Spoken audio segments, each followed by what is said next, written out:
We're gonna go into the PS4 a little bit here. We got the PS 3.0 update is live. That came out this week, Yep. and I haven't really heard anything about problems with it yet. I've seen minor things, but nothing bricking or anything like that. You know what I mean? Mm-hmm. And thanks, shout out to Daryl. He is confirming that the division is in March. So,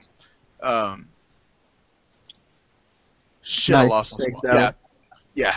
Shout out to Daryl. PlayStation 3.0. Yeah. Yeah, the PlayStation 3.0 went live, and I know in Fog we are doing the group thing, the community part, whatnot it is. Mm-hmm. Yeah. Yep. We got close to 40 people on it. Yeah. That's pretty cool. That'll help people get together, get together, you know. Hopefully we can get game nights going over there. Yep. With that 3.0, that started the whole YouTube streaming, didn't it? Yeah. Right. They started that whole YouTube streaming and improvements to the messages and favorite groups. So, and also that was the big thing with the increase of the online storage from 1 gig to 10 gigs for PS Plus members.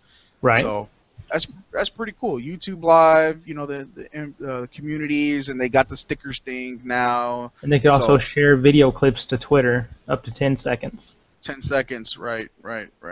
So that's pretty cool. Oh, they have a new section also on there that's dedicated just for PlayStation Plus. It'll show you everything you can get, like free games, deals, everything that PS Plus can get you, which is pretty cool.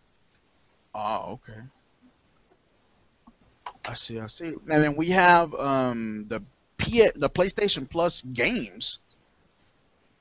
The PlayStation Plus games, you know, for the free games that they get for the month. You know what I mean? about for October? Right. This October lineup will bring Super Meat Boy and old school adventure game Broken Age to PlayStation 4 owners.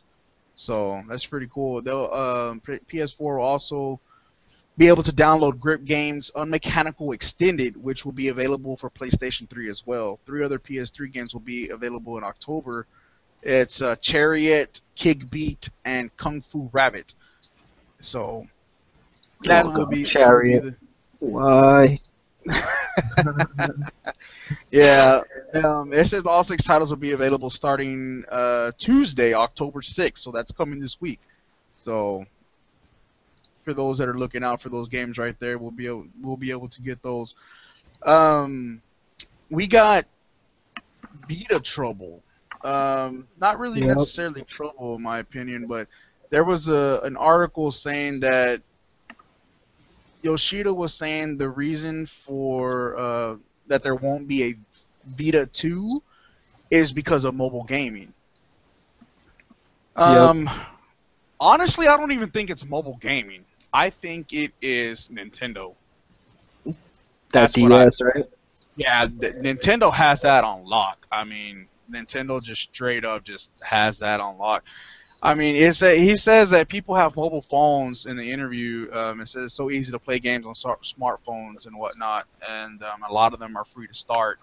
It says, but in the he also says this. I hope, like many of you in the culture, playing portable game continues. It says, but the climate is not healthy for now because of the huge dominance of mobile gaming.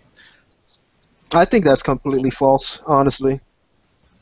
I don't know anybody that plays like the mobile gaming like that. I don't know anybody. Like, if that was true, then Nintendo would have got hit too, and they're doing really good with their mobile. Right. And that's what it says in here. Nintendo has sold over 50 million units of the 3DS handheld, and it's larger in new variations. So it says that they point out some of the failures of the system, perhaps in its proprietary memory cards. Yeah, expensive as hell. Right. Oh yeah, those are really great. Well, honestly though, those memory cards, for y'all that don't know, there's a little workaround for that. You can go to Amazon and buy an adapter and put a micro SD card in them. Wow. Yeah, you could put I have one for my PSP, and you can put. I literally put 232 gigs in that memory card.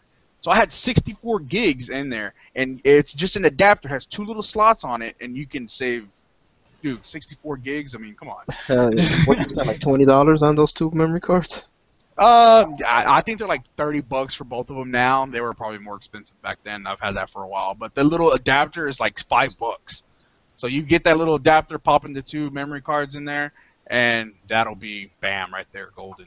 So I don't know. I don't think it's really I don't think it's the mobile gaming. I think it has some of it to do with it. Don't get me wrong. My kid, when you got to remember, mobile gaming isn't just phones. It's tablets. Both of my daughters have Android tablets, and they're sitting right now. I'm watching them play on tablets right now. So, well, actually, one of them's playing on the Xbox, but the other one's playing on a tablet. So, I mean, I think that's part of that. I think the increasing number of parents getting tablets for kids have gone up significantly.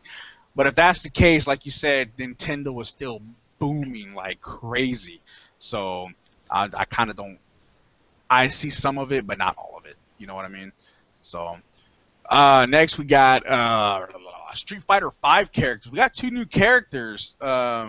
Who were they? I just had it right here. Zangief and Laura, Zangief, right? Yeah. And there was a new trailer release for Zangief, and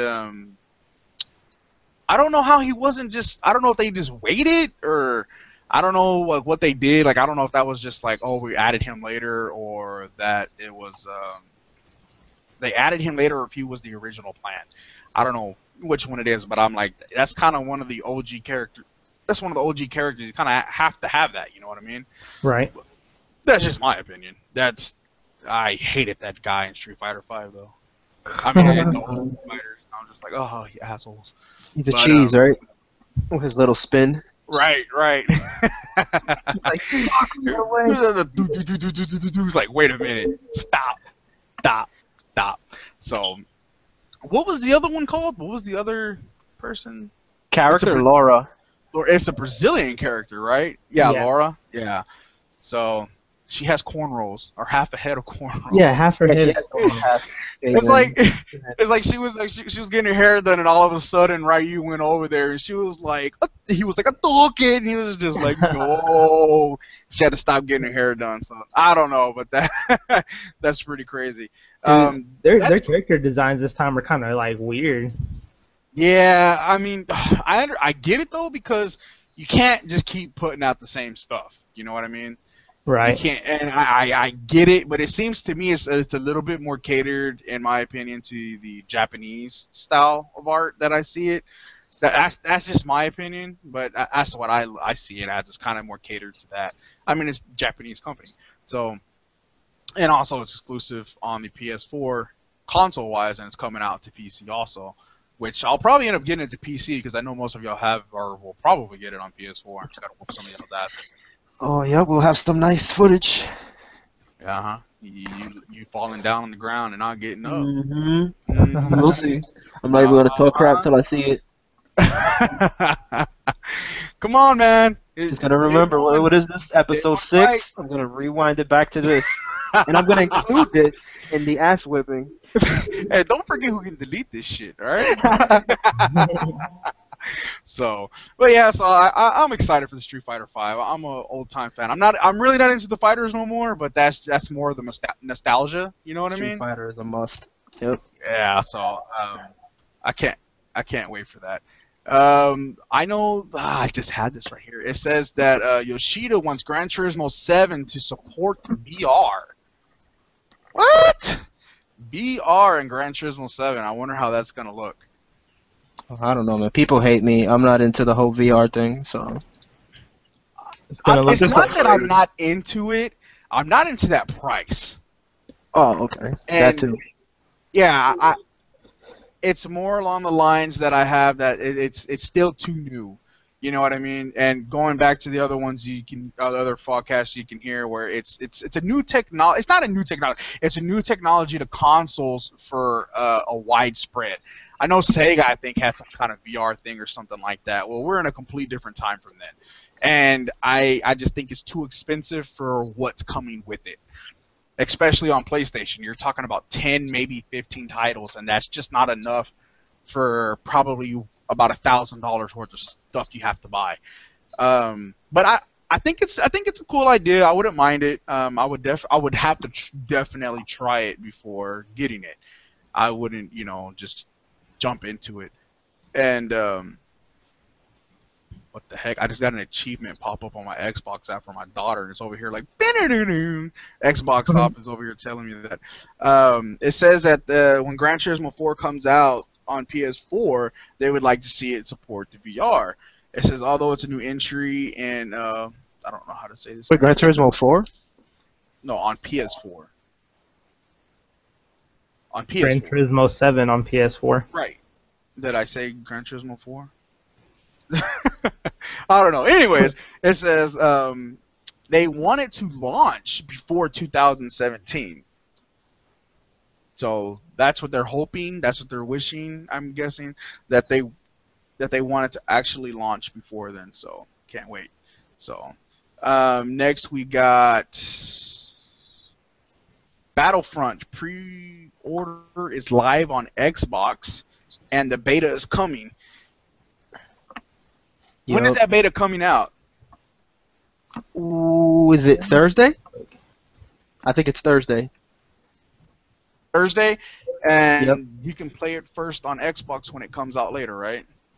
Yep, with the EA Access thing. Yeah. I think the beta is available first on PlayStation, though. I'm not sure. Yeah. Yeah. The beta, it's going to be an open beta. Oh, So it's open?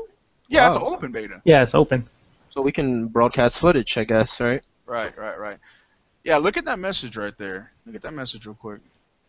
And that's gonna it's gonna be open beta, and they really definitely need that because man, DICE, they've messed up bad on the Battlefield 4. So Yep. I don't know. You know what's crazy about Battlefield 4? They completely updated that game to where it feels amazing and different.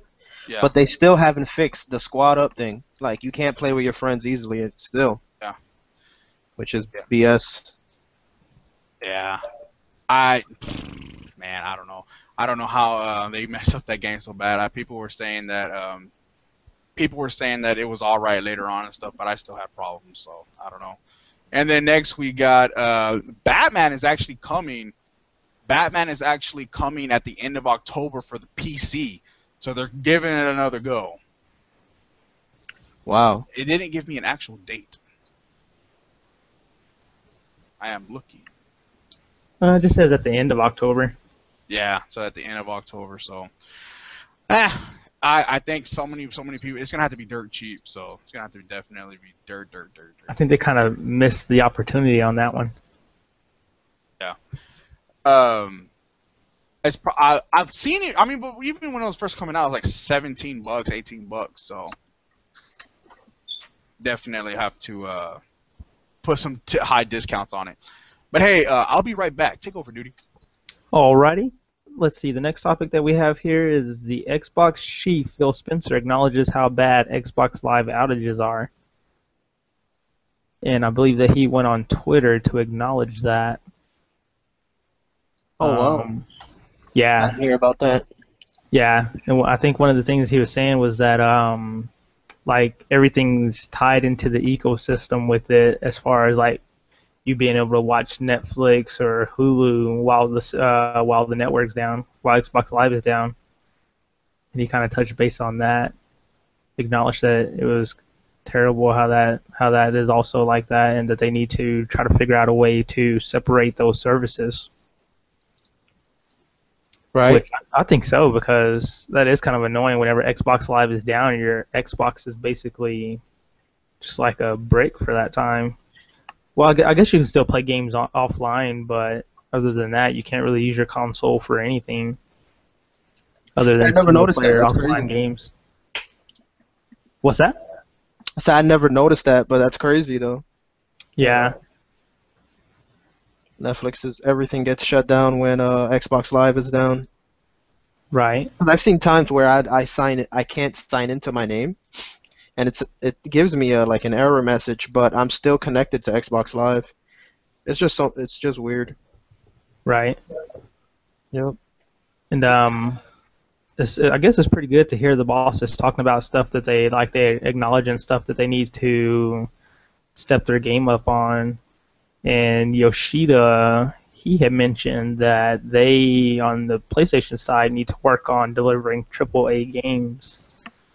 That was one of the things that he acknowledged. Oh, I didn't see that one. What did he say about it?